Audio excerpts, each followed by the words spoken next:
Primeiro livro dos Reis, capítulo 17, nós vamos ler a partir do versículo 8 até o versículo 24. Então veio a ele a palavra do Senhor dizendo: Levanta-te e vai a Sarepta, que é de Sidom, e habita ali. Eis que eu ordenei ali a uma mulher viúva que te sustente. Então ele se levantou e se foi a Sarepta. E chegando à porta da cidade, eis que estava ali uma mulher viúva apanhando lenha. E ele a chamou e lhe disse: Traze-me, peço-te, numa vasilha um pouco de água que beba. Indo ela buscá-la, ele a chamou e lhe disse: Traze-me agora também um bocado de pão na tua mão. Porém ela disse: Vive o Senhor, teu Deus, que nem um bolo tenho, senão somente um punhado de farinha numa panela e um pouco de azeite numa botija. E vês aqui, apanhei 2 cavacos e vou prepará-lo para mim e para o meu filho, para que o comamos e morramos. E Elias lhe disse: Não temas, vai e faze conforme a tua palavra, porém faze disso primeiro para mim um bolo pequeno e traze-mo para fora. Depois farás para ti e para teu filho, porque assim diz o Senhor, Deus de Israel: a farinha da panela não se acabará, e o azeite da botija não faltará, até o dia em que o Senhor dê chuva sobre a terra. E foi ela e fez conforme a palavra de Elias, e assim comeu ela e ele e a sua casa muitos dias. Da panela a farinha se não acabou, e da botija o azeite não faltou, conforme a palavra do Senhor que falara pelo ministério de Elias. E depois destas coisas, sucedeu que adoeceu o filho desta mulher, da dona da casa, e a sua doença se agravou muito, até que nele nenhum fôlego ficou. Então ela disse a Elias: Que tenho eu contigo, homem de Deus? Vieste tu a mim para trazeres à memória a minha iniquidade e matares meu filho? E ele lhe disse: Dá-me o teu filho. E ele o tomou do seu regaço e o levou para cima ao quarto onde ele mesmo habitava e o deitou em sua cama. E clamou ao Senhor e disse: Ó Senhor, meu Deus, também até a esta viúva com quem eu moro afligiste, matando-lhe seu filho? Então se mediu sobre o menino 3 vezes, e clamou ao Senhor e disse: Ó Senhor meu Deus, rogo-te que torne a alma deste menino a entrar nele. E o Senhor ouviu a voz de Elias, e a alma do menino tornou a entrar nele, e reviveu. E Elias tomou o menino e o trouxe do quarto à casa e o deu à sua mãe. E disse Elias: Vês aí, teu filho vive. Então a mulher disse a Elias: Nisto conheço agora que tu és homem de Deus e que a palavra do Senhor na tua boca é verdade. Em toda essa história aqui de Elias, a gente sempre observa que Elias, ele ouvia o comando do Senhor e obedecia a esses comandos. Ele sempre obedecia piamente ao que Deus mandava ele fazer e o que Deus mandava ele falar para alguém. Só que Elias, até aqui, não tinha ainda vivido uma experiência como essa, do menino ter morrido. Elias já havia dito para a mulher que a farinha não acabaria e que o azeite multiplicaria, e isso aconteceu. A experiência que Elias tinha até então com Deus era de ouvir o comando do Senhor e executar o comando do Senhor estritamente, no sentido literal. Deus mandava, ele fazia. Deus ordenava, ele cumpria. Quando Elias se depara com a morte do menino, até ele mesmo fica perplexo com o que aconteceu. E aí ele pergunta para Deus: Mas Senhor, deixou o menino morrer? É como se Elias estivesse dizendo assim: Senhor, o Senhor disse que ia multiplicar a farinha, que o azeite não ia faltar, isso aconteceu, tantas outras coisas também aconteceram, e agora o menino morre, como assim? Eu estou vivendo com eles aqui, já aconteceu um milagre. A mulher disse que não tinha nada em casa. E o Senhor me dá uma palavra para falar para ela que aquilo ali não vai acabar. Porque a mulher tinha dito para ele que eles iam comer e morrer. Nem um bolinho ela tinha. E aí Elias diz para ela fazer um bolo primeiro para ele, depois para ela e para o filho. E assim foi feito. E o milagre aconteceu. E o menino morre. Como assim? Não estou entendendo. Quantas vezes eu e você passamos por situação assim? Como assim, Senhor? Não estou entendendo, mas não aconteceu isso aqui, agora acontece isso de ruim? Quer dizer, aconteceu uma coisa boa e agora uma coisa ruim? Olha o tamanho da responsabilidade que eu tenho, porque o Senhor mandou eu vir para casa dessa viúva dizendo que ela iria me sustentar quando nem dinheiro ela tinha. Quando nem nada para comer ela tinha. Aí agora o Senhor faz o milagre e o menino morre? Não estou entendendo. E às vezes a gente passa por situações assim. Deus, não estou entendendo. O Senhor disse que ia fazer, o Senhor fez e agora permite essa coisa ruim. Sabe o que Deus estava ali falando para Elias com essa situação?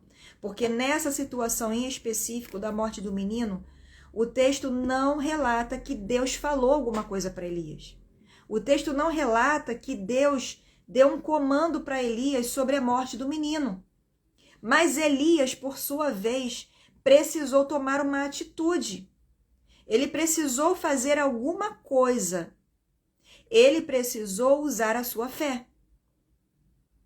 Até então, não é que Elias não tinha usado a fé. Mas ele e Deus era uma intimidade tão grande que Deus falava e ele executava. Com ele não tinha problema em questão a isso. Mas quando ele se defronta com a questão do menino morto, dentro de uma casa ao qual o próprio Deus mandou ele ficar para ele ser alimentado e sustentado, ele sente o peso de uma responsabilidade. E ali Deus não fala nada com Elias. Elias, pega o menino, faz assim, faz desse jeito. Não, Deus não deu nenhum comando para Elias em relação à morte do menino. Mas Elias teve que tomar uma atitude. Elias teve que fazer alguma coisa, porque a mulher estava questionando ele. Como assim, meu filho morre?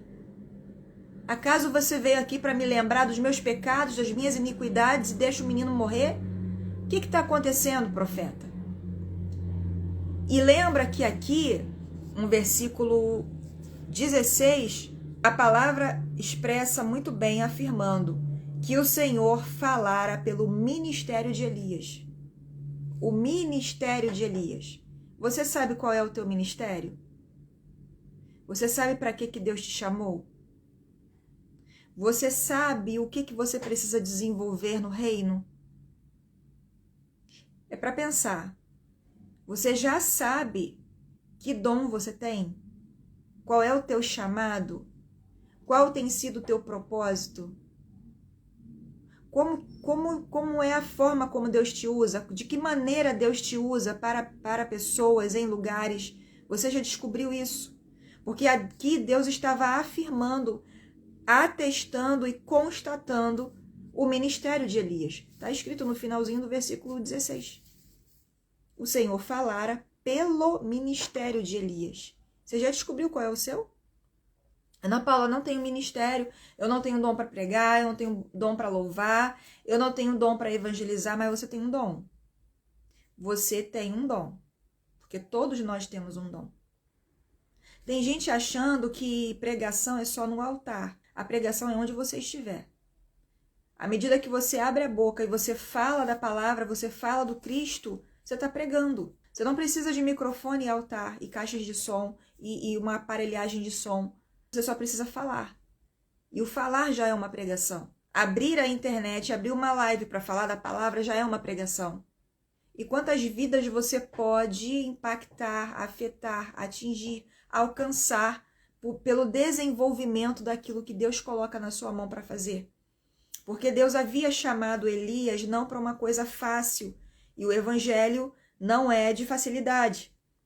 Evangelho requer renúncia. Abrir mão de coisas. A gente precisa renunciar, negar a nós mesmos para fazer a vontade de Deus. Isso aqui Elias já tinha entendido muito bem.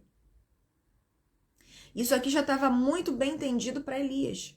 Mas Elias ainda não havia experimentado uma intimidade com Deus de uma pessoa morta na frente dele. E ele, Elias, tinha que fazer alguma coisa, independente de Deus dar o comando ou não.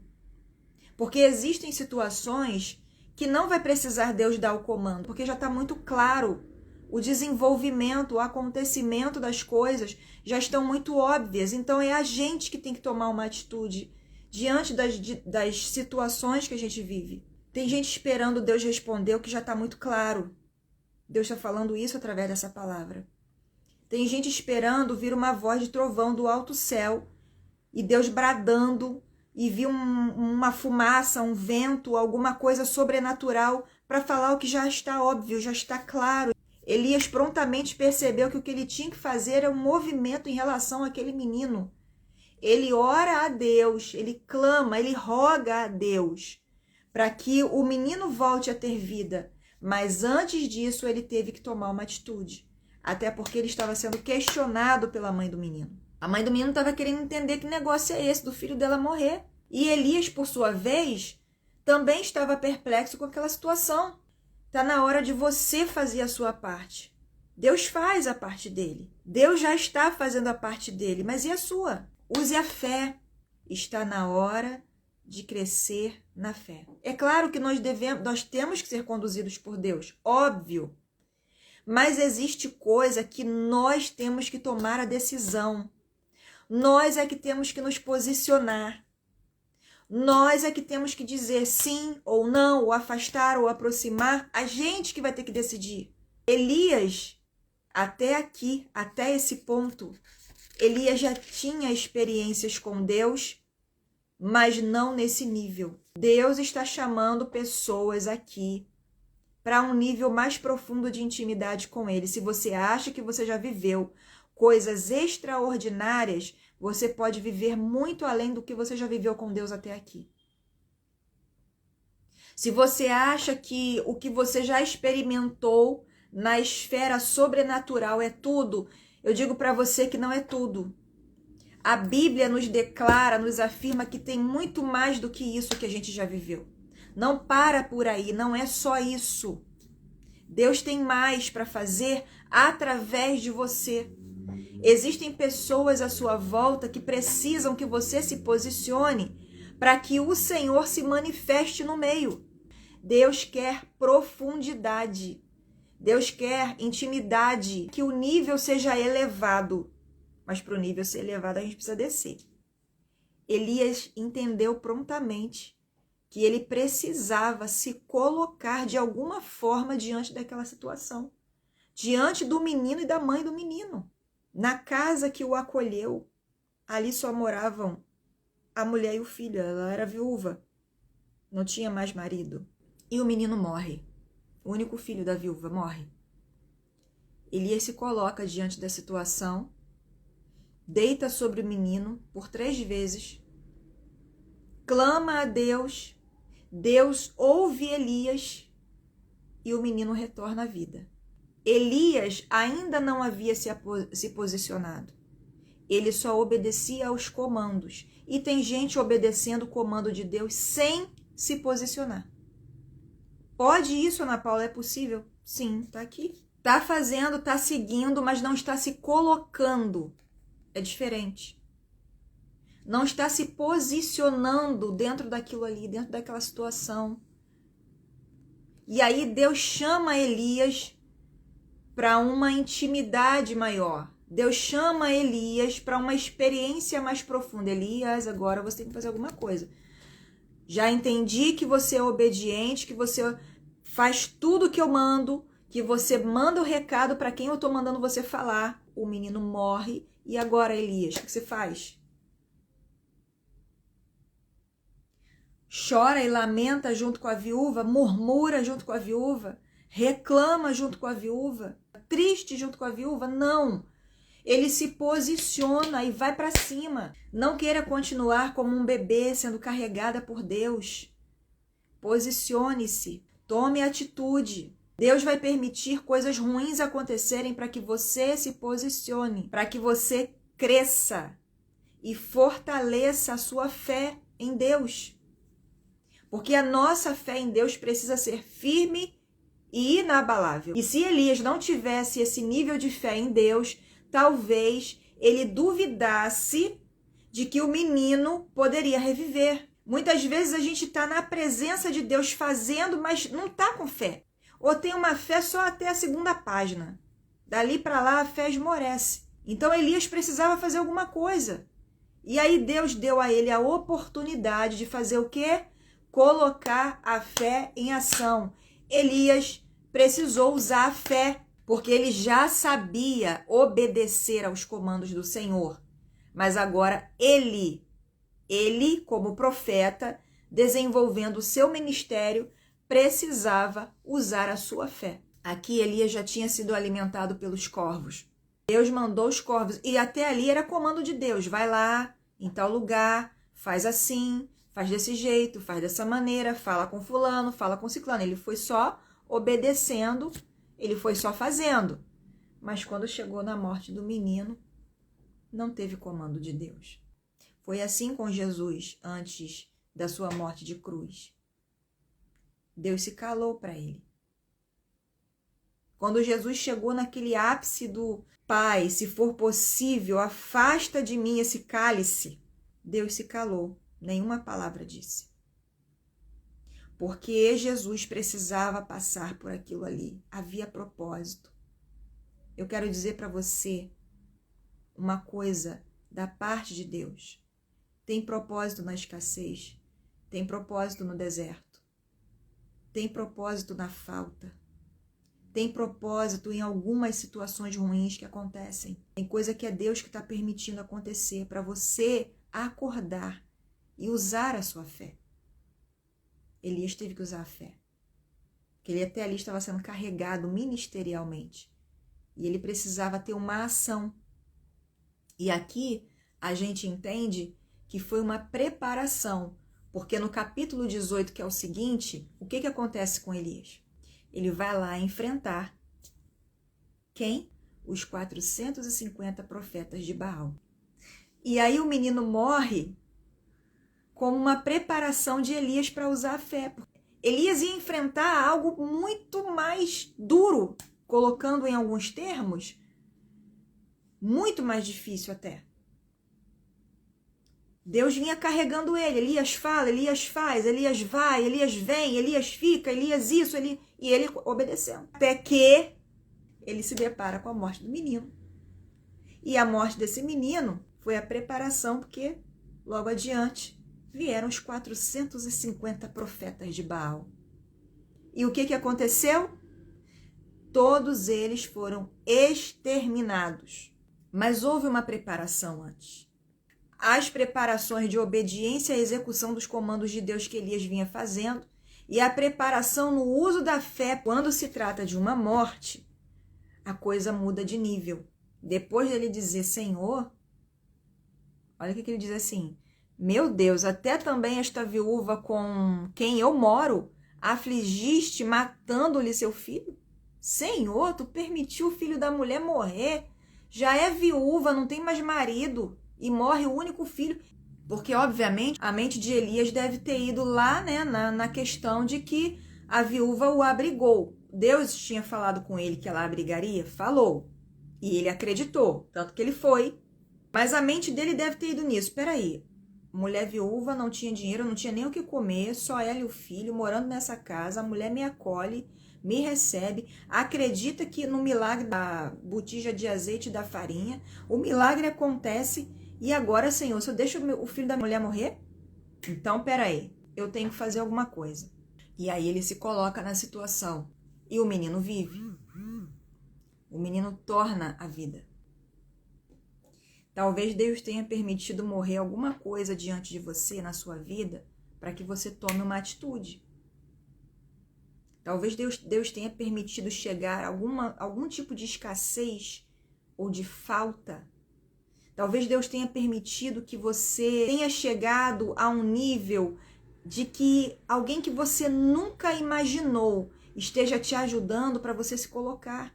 Nem sempre Deus avisa qual vai ser o próximo capítulo. Mas nesse capítulo que nós estamos vivendo, Ele está permitindo algumas coisas para nos preparar para o próximo. Então, nós temos que ficar ligados em coisas que acontecem na nossa vida. A gente precisa ter o discernimento de espírito. A gente precisa ter a sensibilidade ao Espírito Santo. Nem sempre Deus avisa, às vezes para a gente não sentir medo, para a gente não sentir insegurança, para a gente não ficar ansioso, preocupado demasiadamente. Então, às vezes, ele não avisa, ele só permite acontecer. Deus avisou que Elias iria para a casa da viúva e que ela o sustentaria. E a palavra diz que ele ordenou ali a uma mulher viúva que te sustente. Eis que eu ordenei ali a uma mulher viúva que te sustente. Mas em que momento Deus avisou a Elias que o menino ia morrer? Então, no caminho, no processo, no transcorrer das coisas, Deus vai dar uma visão, Deus vai dar uma revelação, Deus vai dar uma profecia. Deus não permitiu que Elias soubesse que o menino ia morrer. O menino morre. E lá na frente veio o enfrentamento dos profetas de Baal. A gente não sabe o dia de amanhã. A morte do menino e tudo o que aconteceu, Elias alimentado pelos corvos, depois sustentado pela viúva, o menino morrer, era uma preparação para aquilo que vinha lá na frente, que Deus não avisou? Deus nem sempre vai avisar tudo. É no caminho que ele vai falando, que ele vai revelando as coisas. Sabe quando ele manda Abraão sair da terra e da parentela para um lugar que eu lhe mostrarei? Ele não disse, saia da sua terra, da sua parentela e vá para tal lugar. Mas ele tinha que sair confiando naquele que mandou ele sair. Porque se mandou sair, ele mesmo garante. Quem garantiu o alimento para Elias, a viúva e o filho foi Deus. Não foi Elias que enviou essa provisão. Elias só passou o recado. Vai lá, faz um bolinho para mim, depois você faz para você e para seu filho. Porque não vai acabar a farinha e não vai faltar azeite na botija. Pode fazer que vai ser assim. E aconteceu. Mas essa provisão não veio por Elias. Veio através dele por ter obedecido o comando do Senhor. Mas a provisão direta não foi ele que fez. Quando o menino volta à vida, não foi Elias. Foi porque Elias clamou a Deus e Deus devolveu a vida ao menino. Os 450 profetas de Baal que foram eliminados por Elias, não foi pela força de Elias. Foi pela fé e confiança em Deus que mandou que ele fosse até lá enfrentar. Deus nos usa nas situações. Deus, às vezes, exige que a gente se coloque nas situações. E existe uma necessidade, muitas vezes, urgente para isso. Só que a gente não percebe. A gente deixa passar. Outras coisas, às vezes, não se desenvolvem porque a gente não se coloca numa situação de agora. É para agora, é hoje, é urgente. Agora, você tem que se colocar nisso aí. Você não precisa esperar o ano virar para que coisas novas que Deus tenha a fazer na sua vida aconteçam, para ver o milagre de Deus acontecer na sua vida e a outros através da sua vida. Elias já era um profeta, já tinha ido falar com Acabe, depois de Acabe ter casado com Jezabel, mas ele também precisava fazer a parte dele. Será que nós temos feito a nossa parte? Ou a gente está querendo deixar que tudo Deus faça? Tem coisa que Deus não vai fazer não, sou eu e você que temos que fazer. A gente que tem que arregaçar as mangas e fazer. Elias orou pelo menino, o menino voltou à vida. Elias acabou de enfrentar 450 profetas de Baal, todos foram mortos, eliminados. Elias teve fé, força para isso. Elias teve convicção de que era Deus com ele, mas por causa de uma palavra de ameaça, Elias se escondeu. Foi uma palavra de ameaça liberada de Jezabel contra Elias que fez com que Elias sentisse medo. Nem os 450 profetas de Baal contra ele o amedrontaram tanto, mas uma palavra de ameaça de morte fez com que Elias se escondesse. Escute isso.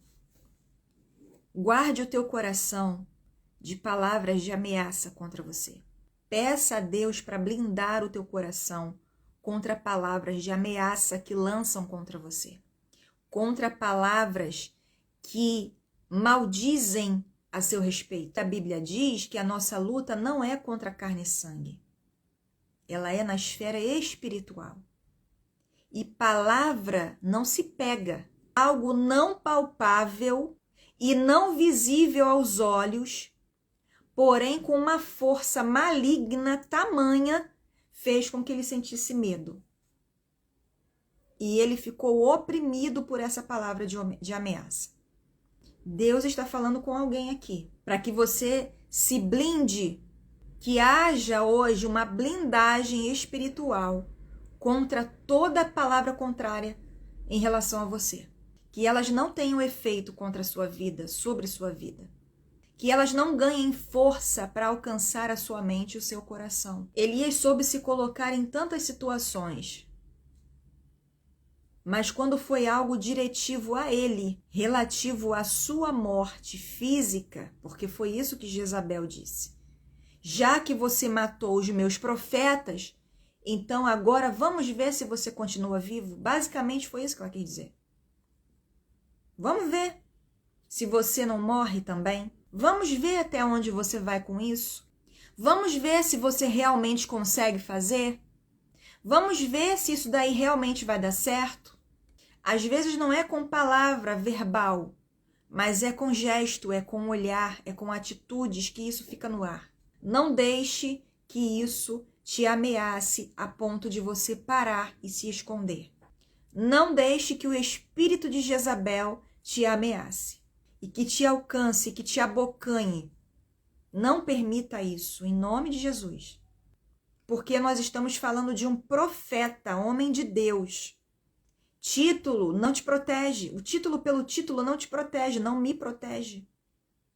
Função na igreja, cargo na igreja, tempo de igreja, ler a Bíblia de capa a capa por ler. Vãs repetições na oração, isso não nos protege. E olha que Elias não estava enquadrado nisso tudo que eu acabei de falar. Ele era homem de Deus, viveu experiências maravilhosas com Deus, mas uma palavra de ameaça fez com que ele se escondesse. Ele sentiu medo. Só que Deus encontra Elias nesse esconderijo. Deus encontra Elias lá, escondido, refugiado, para que Jezabel não o encontrasse, não o alcançasse. E eu quero dizer uma coisa para você. Deus nos alcança aonde o inimigo não pode chegar.